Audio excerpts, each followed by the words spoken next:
WCPT Radio. We're going against the grain, speaking about a lot of these serious topics in today's world that most people are scared to tread the water on. So we plan to bring them across the water. Well, and that's it. We're both men on the street, Yes. you know, out there, grassroots level. You're an activist. I'm a union activist. We got to fight for economic prosperity and fight together. But we have someone that we're going to really delve into. I mean, we got a Trumpocrat, right? A Trumpocrat on Progressive Radio. So I know that the former governor of Illinois, Mr. Rod Blagojevich, you know what you're walking into. Rod, Mr. Governor, are you on with us? I am, Raza, and hello, Pastor Hardiman, and I have to commend you guys. You keep your word. The name of your show is Going Against the Grain. Having a former governor who just got out of prison as a guest, who's a Trumpocrat, a Democrat for Trump, that is against the grain. So Yes. Governor, tell me, what exactly is a Trumpocrat? Is it like the same thing where you have to be 18, registered to vote, or do you also have to have your sentence commuted to be part of this exclusive club? No, you don't have to have your sentence commuted to be part of this club. In fact, I was a Trumpocrat before President Trump cut me loose. I was a Trumpocrat when I was sitting in prison watching politics unfold from a faraway place. No, a Trumpocrat is a Democrat who recognizes that today's Democratic Party is a different Democratic Party, the party that used to be the party that looked after the little guy, the party that was on the side of the working people, the party that was truly on the side of black lives, has for too long abandoned those traditional constituency groups. Today's Democratic Party is the party of the Wall Street, big corporations, corporate media in the Silicon Valley, and the energy is, ironically, from a very aggressive socialist wing of the party, but it's not a party of the middle class or of working people that give working people a chance to get ahead and get into the middle class. Working people like my immigrant father, who was a factory worker, or my working mother. Ironically, President Trump, I think he's a Trump-akin. I think he's changed the Republican Party, because the Republican Party under President Trump is now the party that's on the side of working people, and this is not a Mitt Romney Republican Party, because if this was, Mitt Romney as opposed to Donald Trump, I could never, back that kind of a political agenda. Romney, Bush, that Republican Party, I think, is a thing of the past. Trump is realigning politics. He's a transformational figure, very aspirational and highly controversial. I don't think it's going against the grain to say that. Well, Governor Blagojevich, I want to thank you for coming on our show today. But one thing, I did some research on you. You're a former boxer, too. I noticed you were a boxer. I noticed that energy you have all the time. So tell me a little bit about your boxing days, if you don't mind. This is Brother T.O., Mr. CeaseFire Hardiman, asking you this question here. Yeah, well, thank you, Pastor Hardiman. Yes, I was. The first time I ever got my name in the Chicago Tribune was when I was 17 or 18 years old. I was 18. I think it was February or March of 1975, and I fought the Golden Gloves and at the middleweight, and I won my first fight that night. And my name was in the newspaper, and when I came to school the next morning, Foreman High School, public school in Chicago, I had two black eyes and blood burns all over my body, but I was a hero. That's right. Because I got my name in a big paper, and I won. And so boxing is very interesting, Pastor. It's a metaphor for life. You learn a lot of valuable life lessons in boxing, and I look at what's happened to me, and I'd like to say this again to you and to all these listeners. I didn't break a single law across a single line. Everything I talked about doing was politics. I wouldn't say the things they wanted me to say. I would never give in. I fought back. They threw my ass in prison for 14 years, and lo and behold, 8 years into that wretched journey, President Trump, a Republican, reached in to rescue me, a Democratic governor, restore my freedom and reunite me with my daughters and my wife, Patty. Yes. And for that, we'll always be grateful to President Trump. But, what happened to me was a lot like a boxing match. They came out, they sucker punched me. I've been on the ropes all these years. And, but I've withstood it. And I frankly feel like what they meant for evil, God meant for good. And I truly believe, because I would never give in to them. And I took the blows. I've gotten back up.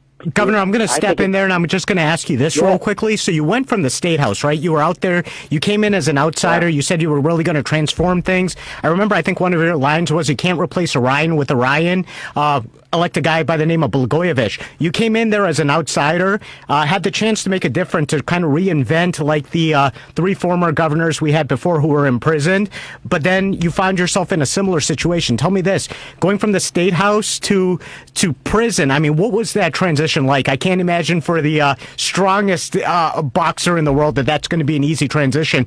Who'd you knock out when you first got there to make sure that you could stand there? Well, that's a good question. Again, I have so many stories about those long years away. I mean, it was 8 years, and no, it's biblical in the sense that, you know, I know what it's like to be on a very high mountain, as the governor of Illinois, like you say, and I know what it's like to be buried in a deep, dark valley, which is what they did to me. And you know, I truly believe, you know, I never took a penny. No one's even accusing me of that. It was all politics, and the stuff that, you know, that so-called Sedless Sentencing was eventually reversed by the appellate court. That was a big lie. That was political log roll. They kept me there on 3 fundraising issues, and I didn't break that law either because there were no promises or threats. They were just First Amendment constitutionally protected right to seek campaign contributions, which is what you have to do in politics, unless you're like our Governor Pritzker, you're born a billionaire. So, yes, no, they put me in that prison, and you know, and I truly believe they gave me such a, you know, they tried me twice. They didn't convict me the first time on the so-called corruption charges. They moved the line and convicted me on fake law, and then they buried me in prison for 14 years, I believe, because they're trying to bury the truth. And yes, indeed. So when I got there, you know, I was, you know, determined to begin with, as strong as I possibly can be, because I have to be strong for my 2 young daughters who were blameless orphans. They orphaned my children and my widowed wife, because that's very much like you're dead. Now, one thing about this kind of form of death is you do have a chance to come back to life, which is what I've been blessed to have, because President Trump, as the instrument of the good Lord, I truly believe the hand of God is in all of this. I truly believe he helped to bring me back. But your question, Raza, what did I do to, you know, in prison when I got there? One of my first experiences was when I was called in by the lieutenants and by the captains, because I was walking around the yard, the prison yard, with a black guy from Chicago. And this is a true story. You know, I'm the only governor in American history, I'm sure this is true, who was put in a high security prison. You know, they give you more than 10 years, you got to go to a higher security prison. You can't be in the so-called, you know, the camps where, you know, a lot of these people say it's camp club fed. Well, I was in a prison for the first 32 months that had 900 inmates. There was all kinds of, you know, drug dealers, drug kingpins there, bank robbers. Wow. There were con artists there. There were men who committed murder in the prison I was in, a whole bunch of sex offenders. And so when I first got there was an African-American guy from Chicago who was on his 16th year in prison. He had a whole bunch of time for dealing drugs, by the way. Another example of how corrupt and racist that criminal justice system is, that this guy did so much time as a first-time nonviolent drug offender. And I learned through those years of experience how different the criminal justice system treats a black guy on a first-time nonviolent drug offense and a white guy, even though the two of them are selling the same amount of cocaine. But the black guy is getting 18-1 because they treated crack cocaine differently than powder cocaine. And it's terribly unjust and very wrong. And I saw that firsthand. And when I was walking the track with this guy who was being very nice to me, and we talked about home, Chicago. He was from the south side, the Englewood neighborhood. I'm from the near northwest side, not far from the Austin neighborhood. We talked about home, and it was, you know, nice to have a friend who kind of was looking out for you. It was my second day there. They called me into the lieutenant's office, and they tried to explain to me what the rules were there. And the custom was you're not supposed to spend time or walk around the yard with somebody who's a member of another race. Right. And that they had assigned me to these 2 guys because they said, you know, the problem is, you know, if you get in trouble and, you know, no one's going to have your back if you're, you know, on somebody, you know, with somebody else of another race. I remember telling them, look, man, what's been done to me, you know, there's nothing anybody can do in this place that can hurt me. And I spent my whole life trying to treat everybody the same way. We're all children of God. I don't care what color you are or what your race is. And you know what? Let's talk a little bit about this injustice. Tio, I know through your work in CeaseFire, you deal with recidivism and issues about socioeconomic inequalities. Tell me what some of your experiences are, and maybe kind of talk about what you've learned that we can share with the former governor who seems to have learned it his hard way himself. Well, first of all, I just want to say this. I'm thankful Governor Blagojevich, he knows how to box, number one. When he went down there, that's just number one, Governor. But at the same time, I'm the former director of CeaseFire, Illinois. And, I ran for governor in 2014 and in 2018. And in 2014, God bless me, we secured 28.1% of the state vote. But the thing is, when it comes to recidivism, when it comes down to criminal justice reform, I'm one of the guys that stood on the front line to advocate for like a lot of the voiceless people out here. So it really makes me feel good when I hear you talk about the disparities within the criminal justice system when it comes to African American compared to other races of people. So what I've learned basically is that there's not enough education being disseminated throughout the United States when it comes down to helping,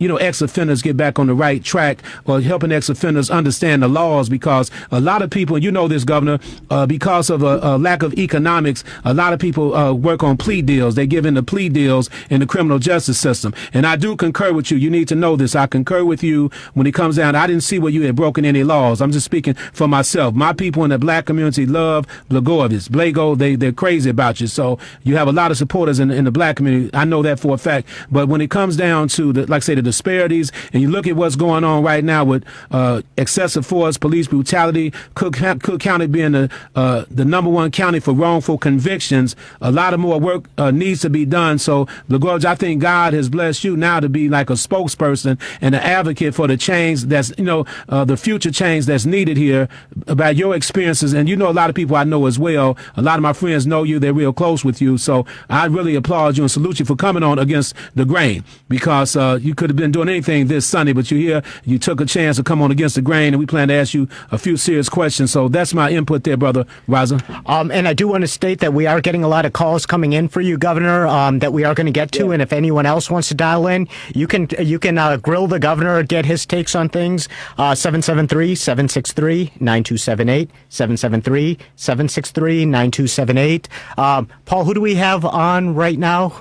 Up first is Roosevelt from right here in Chicago. Okay. Hey, Roosevelt, you're on Against the Grain. Yes, thank you for taking my call. How are y'all doing today? Doing good. Blessed. Governor, I have a question for you. What do you call what Trump did with Ukraine? Because he did get impeached. Didn't he do the same thing you did when you were the governor of the state of Illinois, which I voted for you, by the way?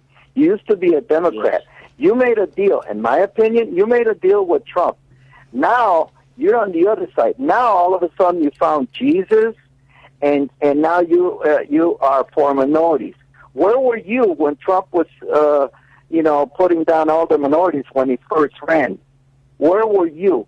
Where were you when he said that Mexicans are criminals? I'm Mexican American. Where were you when he said all these things against minorities? You have two daughters. Where were you when he was saying all these things against women? And so my question again, didn't Trump do the same thing? Because he did get impeached. The second president in the history of the United States. Can you explain to me what he did? How can you support a man that has done so much against the youth of America? You have daughters, and I have sons the same age as your daughters. What he has done to this country is horrible. You made a deal, you cut a deal. Now, all of a sudden, you found Jesus. Now, all of a sudden, you're basically a Republican. So that's just, I'm so angry in the things that you're saying. All of it is a bunch of bull, Governor. Well, let's give the governor a chance to respond to this. Thank you, Roosevelt. I appreciate you expressing your views. And, you can't win them all. Roosevelt, let me set the record straight to begin with. I'm a Democrat for Trump. That's why I call myself a Trumpocrat. I still consider myself a Democrat. And, I just was speaking at a rally in favor of President Trump, where I spoke to the people there and told them I'm splitting my ticket. And I'm encouraging my fellow Democrats to do the same thing. Vote for the best person who's running for office. Don't be stuck with either political party, because too often, and I know this to be true for the Democratic Party, they take traditional constituency groups for granted. So I'm supporting Dr. Willie Wilson, who's an independent candidate running for the Senate. And, Dr. Wilson is a very kind man, a good man, a great self-made man. This guy, Dr. Wilson, grew up in Louisiana, the son of sharecroppers, the grandson of slaves, came to Chicago in 1965, penniless, got a job mopping floors, flipping burgers at a McDonald's, became the manager. Then he took out a loan. He's got a great success story. He's a tremendous philanthropist. He's an outsider. President Trump's an outsider. I considered myself an outsider when I was elected, albeit I was the first Democrat in 26 years. But I was fighting the Democratic establishment in Springfield run by Mike Madigan. Madigan, like Biden, that these guys have been in politics for 47 years, both of them. And Durbin, our senator, been in Washington for 37 years. They become part of a political establishment, Roosevelt, that really takes you for granted. And worse than that, on your backs, they take care of themselves and all those special interest groups. And it's no accident that Madigan's a multimillionaire today, even though he was a public servant since 1972. How does that happen? And Biden got rich all those years as a United States Senator. How does that happen? And Durbin got rich all those years as a United States Senator. How does that happen? The fact of the matter is the political system in too many ways on both sides is corrupt. What I love about Trump is he's an outsider and he's very different and he's shaking things up. And about these allegations that he's, a racist or anti-woman or anti-Latino, I don't believe any of it. Back in the 1990s, the mid-1990s, this is very interesting. At the same time, the Reverend Jesse Jackson was condemning the Democrats, Biden and Durbin and Bill Clinton, when they were pushing through that racist 1994 crime bill. Biden wrote that bill, and Durbin supported it in the House and helped move it out of the House because he was on the House Judiciary Committee. That bill has caused the mass incarceration of young African-American men, who've been consigned to prison, nonviolent first-time offenders, 20, 25, 30 years, giving them no chance at a second chance. The author, Michelle Alexander, wrote an award-winning book about the new Jim Crow in America. Because of mass incarceration, you could discriminate against somebody even though it's not because of their race, but because the practical reality is because it disproportionately screws black men. You can now discriminate against a black guy who's got a felony conviction.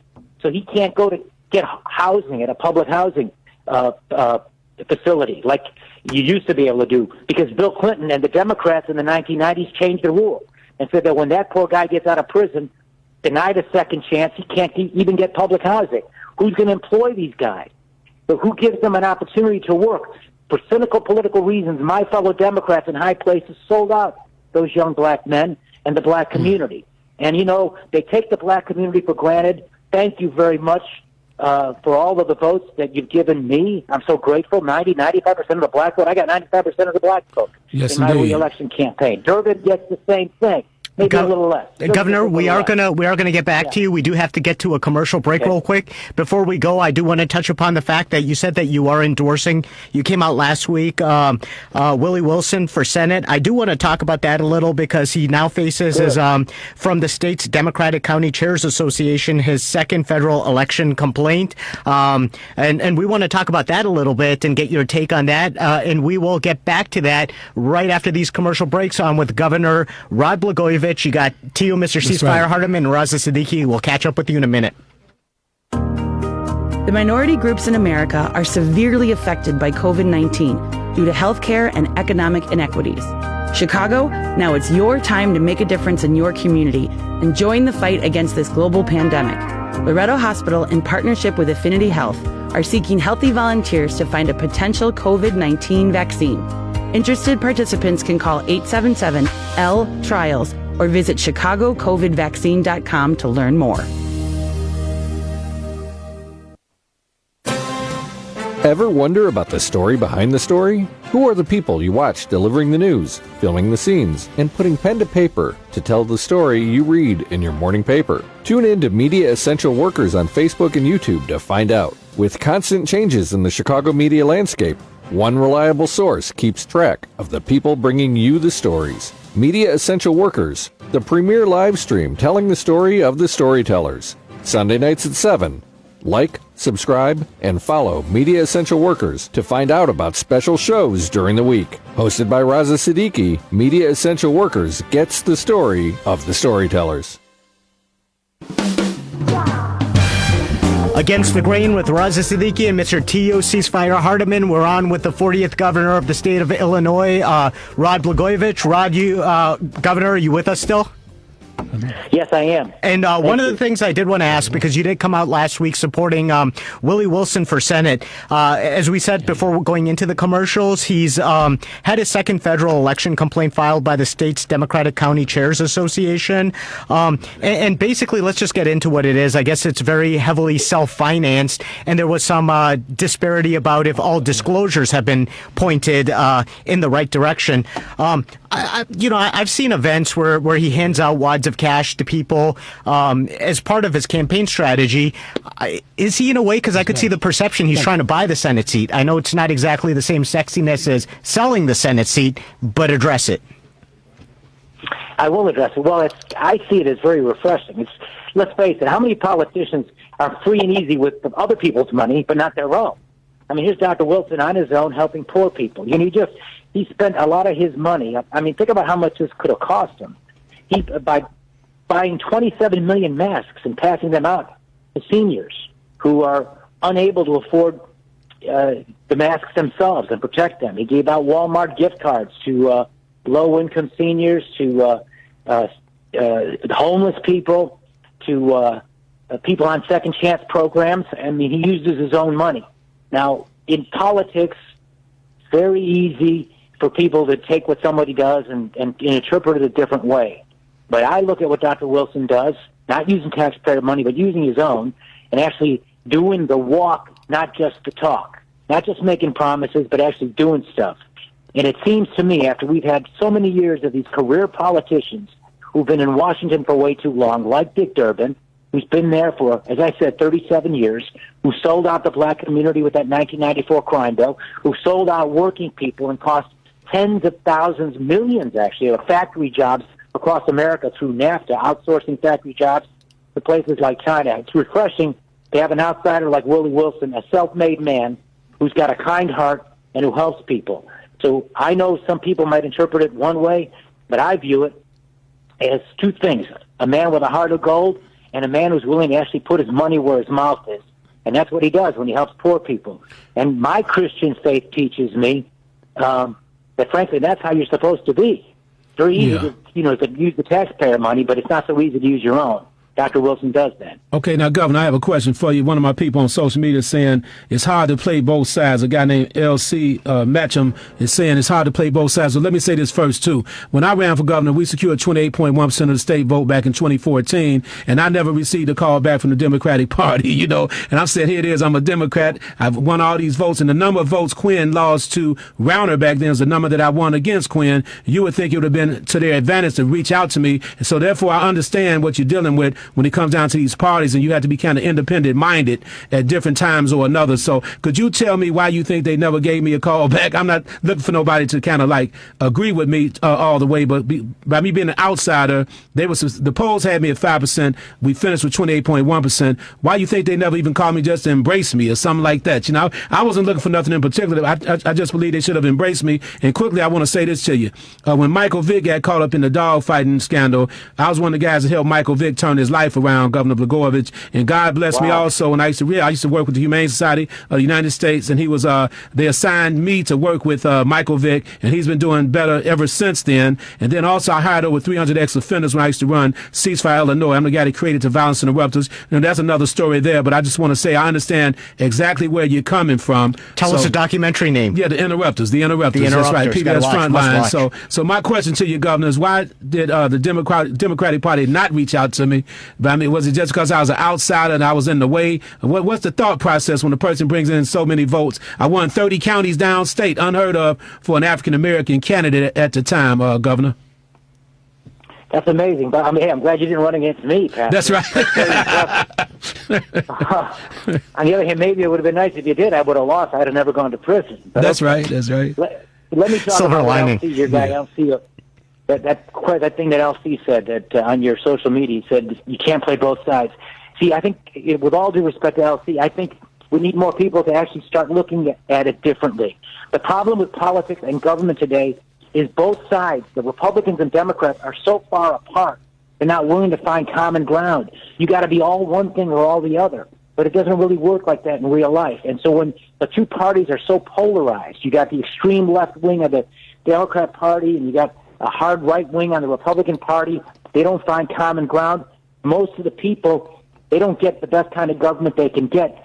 What is so exciting about Willie Wilson, and I would argue Donald Trump, as outsiders, and you, Pastor Hardiman, you're outsiders, you're shaking things up. You come up with new ideas, offering new approaches to provide real solutions to the troubles of people. When politics is stuck in the old way, you know, you're either a Democrat or you're a Republican, no problems are solved. And too many politicians, and I accuse the Democratic Party of this, I accuse Biden of this, Dick Durbin of this, and a lot of others. They like to keep it just how it is. They want to throw crumbs to the black community and other communities, say they did something, half measures, they dress up the solutions, but they don't want to really solve the problem. Why? Because then you don't need them anymore. Now they can't come back to you and expect you to vote them into office. So when a new guy like you comes in, an outsider, and is able to actually connect with the voters, and you're talking good sense to them, and they're supporting you, they see you as a real threat and a danger. They're more afraid of you, an outsider like you, a third-party guy like you, than they are a Republican. Because America, frankly, needs to rethink its politics, and Dr. Wilson and you, Pastor Hardiman, President Trump, in a different way, you know, these new approaches, this is good for our country. I think, frankly, we need a new third party in America. I agree with that. Party that challenges the old way. Totally in agreement with you. Totally. Governor, we do have another caller coming on. This is Steve from the Gold Coast. Steve, you're on with Tio Hardiman, Raza Siddiqui, and Governor Rod Blagojevich. Yes, I wanted to say thank you for taking my call. I want to make the point, I'm certainly for innovation, and I think we need new blood in terms of politics. But at the same time, we need to recognize that public policy is like anything else in terms of the technocratic pursuit. It requires education and experience. If one wants to say, I've got a new procedure for open heart surgery, that's fine. Let's get somebody else in there who's trained, who has the credentials, who has years of medical school. We don't say, go get the janitor who's outside buffing the floor and see if he wants to open up somebody's chest. And with all due respect to Willie Wilson, I think he's a wonderful man. I think his heart's in the right place. But the man knows nothing of public policy. It's not his field. He's never held a position as dog catcher. So why in heaven's name do we think that the Donald Trumps or the Willie Wilsons of the world are qualified to make public policy? I went to school for 12 years to earn a doctoral degree in political science, and I'm not qualified to run for certain offices. That's a good thing, Brother Steve. And I just say this real quick, Governor. The way I look at that, to answer that question, is that, see, you cannot become the president until you become the president. That's just the way it goes. I mean, nobody really has experience being a president. That's why a lot of the presidents do win a second term, because they learn a lot the first term, then they become the president again if they do a good job. We'll see what happens with this election tomorrow as we go against the grain. But at the same time, you're not going to become a U.S. senator until you become a U.S. senator. It's good to have like a track record. Don't get me wrong. You might be a local alderman, then you move yourself up the ladder, become a state rep, state senator, then you take on a higher level type of office. But it's a job like no other, right? Yeah, like Barack Obama did. Yeah. You know. So, but I want to say this to the governor too, real quick. Now, Governor, this is like a heavyweight question here, right? Why is it that a lot of people depend on the black vote in Illinois? Because Cook County is the bounty. Cook County is a very rich black vote. St. Clair County down by East St. Louis, Macon County, Decatur, and Sangamon County, all those different counties. But when it comes down to East St. Louis, it still looks the same way it looked 30 years ago. If you look at the south side of Chicago, you have over 1,000 abandoned storefronts on any given block on the south side and the west side. So everybody depends on the black vote. But once they get to office, secure the office, the black community is always left out. And I just want to say that, and you can answer my man's question too, Brother Steve, from the Gold Coast, Governor. Yeah, well, to begin with, Steve, thank you for your thoughts. I understand your point of view. But don't forget, Abraham Lincoln, what was he? He was a guy that was a lawyer in the 1850s. Then he got elected president. He went from being a lawyer to president. He was a one-term congressman before that. Didn't have any executive experience, and I would argue he was been clearly the greatest president in American history. And President Kennedy, when he was interviewing Robert McNamara to be his Secretary of Defense, McNamara, who was the president of General Motors at the time, told Kennedy, "I don't know anything about national defense." And Kennedy said, "Well, I don't know anything about being president. There are no schools. That's what I'm talking about. How you become president, you just learn on the job."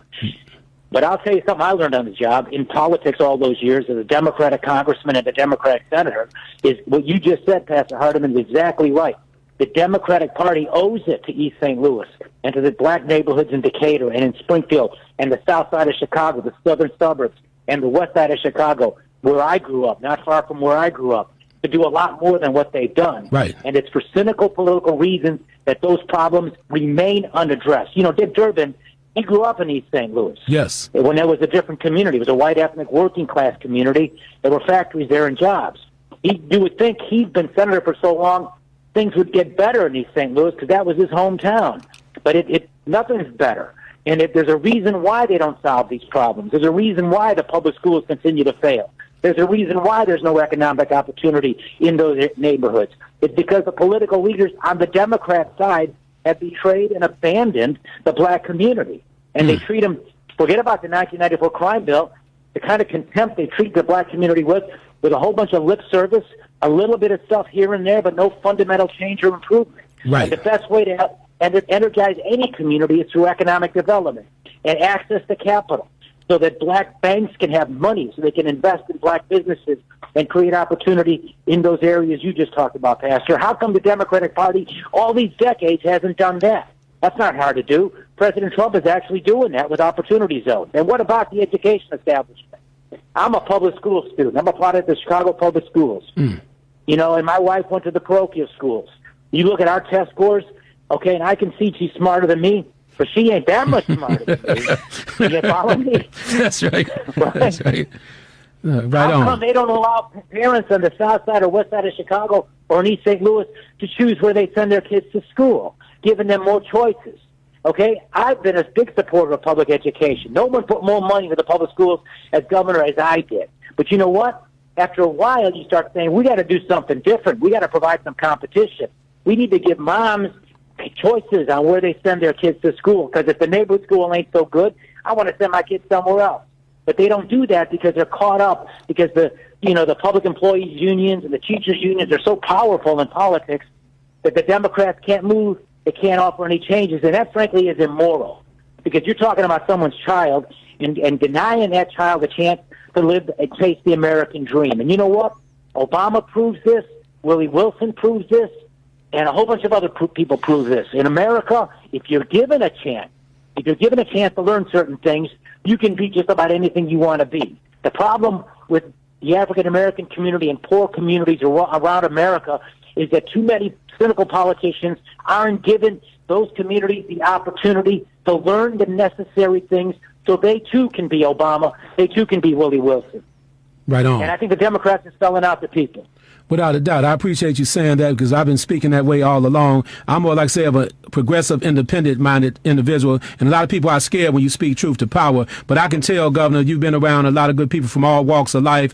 We really, really appreciate you. And Raza, I just want to ask the Governor this, too. So why don't you give us your prediction of this Tuesday's election? That's a question we wanted to put out there. What are you thinking about the election? I'm looking at the numbers. I know in 2016, Hillary Clinton brought in 65 million plus votes. Trump brought in 62 million plus votes, but Trump won the electoral vote, and I understand that. So, and it's shaping up the same way, believe it or not. I'm looking at the polls now. Trump is leading Iowa. You know, Biden's doing some things over here and there. What are some of your thoughts about the election coming up? I'm also curious if you can trust the polls. I'm curious on your take on that, but great question. Yes. Well, I don't trust the polls. The polls today in modern politics are less about giving an honest account of where the voters are, more about using them as political weapons to encourage one side and suppress and discourage the other side. I believe these polls are fake, you know. Yes. A couple of weeks ago there was a poll that had, CNN had a poll that, Biden was up by 19 points. NBC had a poll that Biden was up by 14 points. I think Biden will likely win the popular vote across the country like Hillary did, but presidential elections come down to those battleground states. And I truly believe if you look carefully at what happens on the ground, and here, I'll say this too, you got to give me a little bit of expert status on this, since after all, I ran a lot of elections. I never lost any of them. I won every one of them. The only thing I lost was that second jury, and that was unanimous. But it was rigged too, okay? So I know something about how politics works, and I know that if you're going to trust the polls or you're going to trust what's going on the ground close to where the real people are, put your trust in where the real people are and what's happening down there. And look at Pennsylvania, look at Michigan, look at Wisconsin, those battleground states in the Midwest. Look at Ohio and Florida, North Carolina, those battleground states. Trump's having rallies where tens of thousands of people are coming in spite of COVID to cheer him on. Wow. And Biden goes out there and speaks to like 12 people, right? And gives this like sort of feckless kind of address. And he's not even running a campaign. I've never seen anything like that before. And in my experience, the candidate who has the energy, the candidate that's got the committed volunteers, the candidate who's got people knocking on doors, the candidate who is registering new voters, which is what Trump's people have done in Pennsylvania and in those battleground states, the candidate that is out there campaigning and fighting for the vote, those are the ones who win. And the ones who lay back and are kind of like just anti the other side, they lose. And I'll say another thing. The candidate that's promising a dark winter, which is what Biden did at that last debate, offering a pessimistic view of where we're going, that candidate don't win. People want hope. Trump is given a positive approach, and in spite of COVID, I think, frankly, he's going to win. And I think he's going to win better this time than he won in 2016. Wow. We are going to cut to a commercial now, but Governor, you do bring up COVID, and that is something I want to talk more about. Tio, you know about this. The numbers are higher in the African American community in the South and the West Side, and I bring that up because one of our sponsors is focusing clinical trials on that. But I do actually want to discuss what we can do about this. What, as a society, we deserve to give to these communities to help them with that. And we'll ask you about that right when we come back after this, Governor. Okay, good.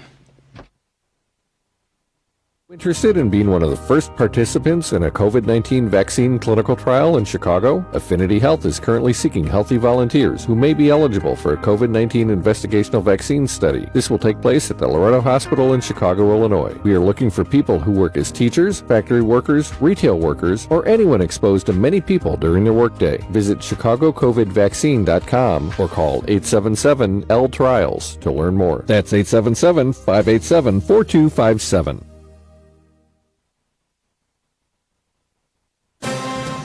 Ever wonder about the story behind the story? Who are the people you watch delivering the news, filming the scenes, and putting pen to paper to tell the story you read in your morning paper? Tune in to Media Essential Workers on Facebook and YouTube to find out. With constant changes in the Chicago media landscape, one reliable source keeps track of the people bringing you the stories. Media Essential Workers, the premier live stream telling the story of the storytellers.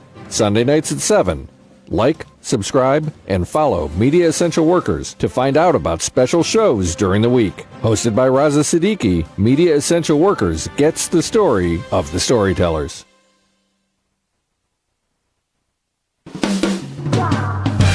Against the Grain with Raza Siddiqui, Tio, Mr. CeaseFire Hardiman, and we are on with the 40th governor of the state of Illinois and previous contestant on Celebrity Apprentice, Mr. Rod Blagojevich. Governor, we had asked you right before going to break about COVID and its disproportionate effect on minority communities. Tio, I'm sure you also have experienced firsthand some of what's gone into this, so I want you guys to dialogue. Let's see what solutions we can offer. Well, I'll wait for the governor to kind of give his response first, and we'll talk a little bit about it, because I'm on the ground, too. Like the governor talked about being on the ground. I understand COVID by talking to people. I know some loved ones of mine have passed away from COVID-19, a lot of friends. So we'll hear from you, Governor, about the COVID plan. What are your thoughts anyway? Yes, no, well, here again, this is another example, and it's a tragic example, but it's really no surprise. Inferior health care in low-income communities, and disproportionately, those low-income communities tend to be people of color, black people, Latinos, and others, but particularly black people. And it's no surprise that the fatality rate in the black community is higher than in other places. And there are many societal reasons why that's the case. But it is a healthcare system that I focused on very much when I was governor. If I were to say there was any priority I had as governor, the most important thing was providing health care to people, access to affordable health care to everyone. I believe healthcare is a fundamental human right, not just a constitutional right, and it's the responsibility of government to provide access to affordable health care where the private sector doesn't. In that area, I may have some differences with how to get to that place with, for example, President Trump and the Republican Party. I've got a different approach, and we did that differently in Illinois. But again, when you have communities that economically aren't where they should have been, when they're struggling economically, more and more people live closer together. When you have a virus like this that's deadly and invisible, it's passed along because people are living in close quarters, and because the healthcare facilities in lower income areas are not as good as other places. I'm not at all surprised by this, and it's a terrible reality of what's happened. The question is, moving forward, how best can we protect people, and how best can we, make the system work fair in the long run? And that's why I would argue the need to change the political dynamic and get some new voices in the process, because that can only be healthy. And by the way, Theo, I want to apologize for elevating you to pastor. I understand That's right. pastor, but I went against the grain and I gave you a promotion. Yes, what you did. Right. Now, that might be a calling for me, becoming a pastor. That's right.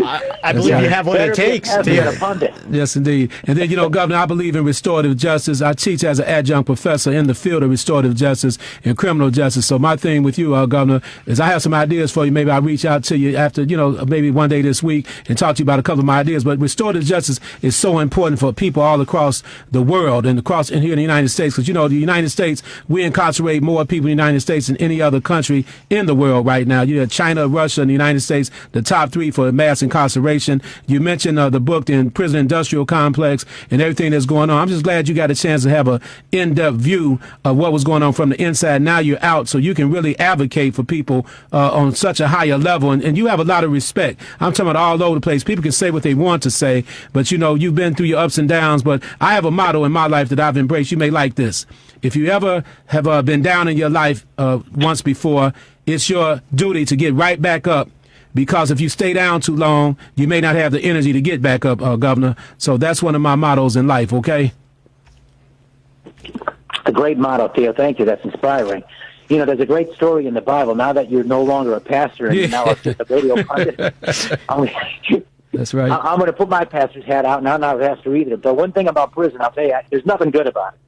But there's one thing you do have too much of, and that's time. But the time you can then spend on things that when you were too busy in life trying to get ahead like I was, racing all the time to get to a high place like I eventually got to, the one thing about prison gave me a chance to read the Bible in a way slower and every day, and then reread it and think about it. And there's a great story in the Bible that goes along to what you just said. And I would ask all of your listeners out there who are going through hard times to look into this. It's chapter 38 to 50 in Genesis. It's the story of Joseph. You know the story? He was a righteous young man, his father's favorite. He had a little bit of swag to him. He liked to wear his fancy clothes. He had that amazing colored dream coat. His older brothers were jealous of him. He told them he had a dream that they would one day bow down to him. They didn't like that, so they sold him into slavery. And then he's there, and he works for this guy, and the guy's wife puts the moves on him. But he's an honorable person. He's not going to sleep with the boss's wife.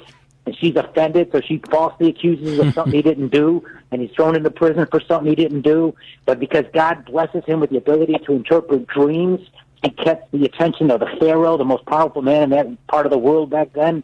And he's able to advise the Pharaoh on a famine that was coming and giving him economic advice. The long and the short of it is, he pleases the Pharaoh. The Pharaoh makes him a powerful man, makes him the governor of Egypt, as a matter of fact, prime minister.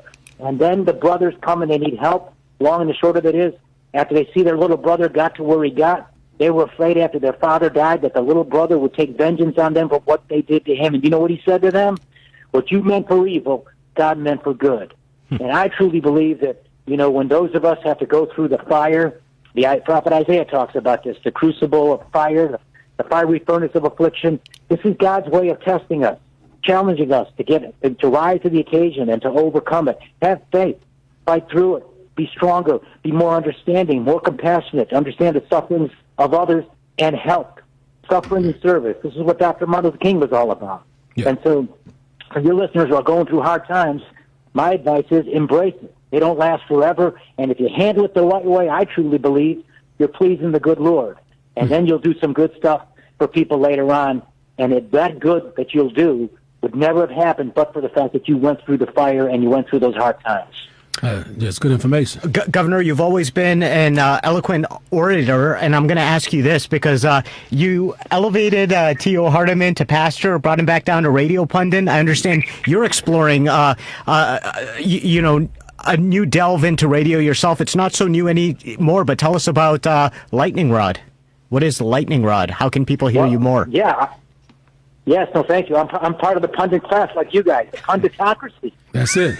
I have the Lightning Rod podcast, and I do these cameos where I do these messages to people. They ask me to send a birthday message. Daughter says, my mom's having a birthday, and hey, Blago, can you send her a happy birthday and say, hey, happy birthday, I understand. As moms go, you're effing golden. I get a lot of requests like that. Or, I got a friend who just lost his job. You know what it's like to get your ass kicked in life? Can you give him a pep talk? So I do these cameos, and we have the Lightning Rod podcast. I do this with my friend Mark Vargas, the mystery man who helped me come out of prison. And we pontificate about the politics of the day, and I give my predictions and my insights, and I try to tell real-life stories about politics in, pretty high places. I mean, I frankly was the governor of the fifth biggest state, and so when you're up that high, you can pretty much call anybody you want in the world, and they call you right back. And then, of course, when calamity strikes, suddenly no one calls you back. But that's human nature. And I like to think that, we talk about stuff that's of interest to people. And eventually what I'd like to do is, I'm looking to write a couple of books, working on one right now, just kind of writing things. I want to write a book about overcoming adversity, because I think that could be helpful to a whole bunch of people. Nobody is immune to adversity. We all face hard times. For some of us, it's worse than others. For others, it's worse than it is for us. But that the woman that wrote the stories about Harry Potter, I think her name was J.K. Rowling, she was a single mom, and her husband left her, and she was in a little apartment in London, downcast, barely able to pay the rent, and she contemplated suicide. But she never did it. She went on to write these magnificent stories. Now she's a billionaire. And even though that story is unlikely to be what will happen to the rest of us who go through hard times, most of us aren't going to probably become billionaires. This woman said, rock bottom was the solid foundation upon which I rebuilt my life. And what I'd like to be able to do is write a book about what you do when calamity strikes and your life has been brought to ruin, when they've taken you off a high mountain and buried in a deep dark valley, when they separate you from the people you love most in the world and make you live in a faraway place where you can't see them that often. What is it that you do to overcome that? And the big last insight I would give you is this. In my experience, what I learned is love. If you have love in your life, you can overcome anything. Love gives you meaning. It gives you purpose. Being strong for my two daughters and for my wife gave me a reason every day to get up in the morning. And then if you have faith that, this is God's way of testing you, if you can work through those hard times, you can spend those wilderness periods planting the seeds for what can be future success, or at least future happiness in a better life for the people that you love as well as for yourself. So I'd like to be able to write a book like that and maybe encourage people and help them, no matter what their adversities might be, because it's inevitable for all of us. Life is filled with ups and downs and with tough times. Now, I can see that book being a top seller, and I've said this too also, Blagojevich. See, a Martian could come to Illinois on a UFO and descend here on the Earth with a duffel bag full of money and a three-piece suit and run for office in Illinois because of the system, and he can be like a part of one of the machines, and he would still win the election because it appears that people want symbol more so than substance. And just because you're a billionaire, you have all this money, that does not mean that you should be the anointed person to become, a governor or a president just because you have big money. So I'm hoping that more of the working class people, their voices can be heard, and people, that run for office that come from, the ground level. That's very important. Just like yourself, Blagojevich, you came from the ground level, you rose to the top. I would love to see people like that in office anytime, more so than people that don't know what it means to rob Peter to pay Paul. They don't know what it means to go on your kid's piggy bank to get bus fare. We want some regular working class people in these political offices, Governor. Yes, and I sure can't wait for you to run again for office so I can vote for you as often as I possibly can, which should only be one time, of course. We have to do that right. That's right. But your point's well taken. Look, health care to me was the biggest issue because in my own personal life story, my own experience, what set my priorities when I was in a position of power, when I was governor. Now, for the first time in my life, I can actually do something meaningful for people. As a congressman, you can't. There's that whole process there. You're pretty much just giving speeches and you're voting on stuff, but you're one of 435 members. But now you're the governor. You're the big dog. Now you got some real power. You can really do stuff. And so, what informed my priorities was my own life experience, just like you say. My father, a factory worker, immigrant, and my mom worked for the Chicago Transit Authority, CTA, passing out transfers at the subway station. Okay. But I saw as a child growing up, my cousin, he was 12 years old. He died of leukemia. I saw my cousins Carol and my cousin Patsy. They were young moms, pretty young moms. They both died of breast cancer. And they didn't have access to early mammograms and pap smears. So all kids, when we did All Kids for All the Kids, was because of my life experience with my cousin Eli, who died when he was 12 because he had leukemia, and his mom and dad lost their little small business because they had no insurance. And then we did the breast and cervical cancer screening program that provided mammograms and pap smears to all uninsured women, 153,000 of them, most of them black women because they don't have access to health care. And early detection saves lives, 95% survival rate if you catch the cancer early, but a 26% survival rate if you don't. So my cousins didn't have that kind of wherewithal, and so they didn't have early detection. They both died as young moms. And so when I became governor, I pushed that stuff. On the mammogram one, I couldn't get Madigan, that cynical political boss that runs the Democratic Party in Illinois, to call the bill. Emil Jones was all for it in the Senate, but Madigan wouldn't do it because he was playing politics, protecting special interests. So I did it on my own, executive order. And I said, if you don't like it, sue my ass. My man. But they couldn't sue me over that. You know what I'm saying? They couldn't Yes, sue me over indeed. that because, people aren't going to like that. Yeah. But eventually, I did enough of that stuff that really pissed them off, and eventually when they had their chance, they threw my ass out of office. Yeah. But I take great pride in that because I didn't forget where I came from and I fought for them. So my point is, the problem is sometimes, though, when you finally get out of that kind of neighborhood you came from and you find yourself in a high place like the United States Congress or in Durbin's case, the United States Senate, you know what too many of them do, Theo? They forget where they came from. They become part of that club. And now they're excited to be in that club because it's good for them. And so they tend to be more establishment-oriented than they are actually being on the side of the people from where they came. And not all of them, but a lot of good, decent people out there. Danny Davis, Bobby Rush, James Joukowsky, Democratic congressmen and women, great people. They really care about people. They haven't forgotten where they come from. But there are too many politicians like Durbin whose wife becomes a lobbyist and he becomes a multimillionaire because she's able to, with her connections, and he votes on stuff that impacts her business, he's able to make a whole bunch of money. But when he does that stuff, he's supporting special interests on the backs of regular people, like he did with the 1994 crime bill and with NAFTA. Okay, that's good, Governor. I started to say, brother Governor, right on. You're talking my language. Appreciate you. Well, Governor, Appreciate you. we appreciate you coming on and speaking kind of truth to power and going against the grain and talking about some of the less popular opinions. Again, Theo Hardiman, myself, Raza Siddiqui, this is what we want to do is give a voice to as much of the community as we can and get that out there. So we appreciate all of you joining us today, and we look forward to joining you every Sunday, 3 o'clock. Thank you again, Governor Rod Blagojevich, Theo Hardiman, Theo Mr. CeaseFire Hardiman, and Raza Siddiqui signing out. See you next Sunday. Yo, right on.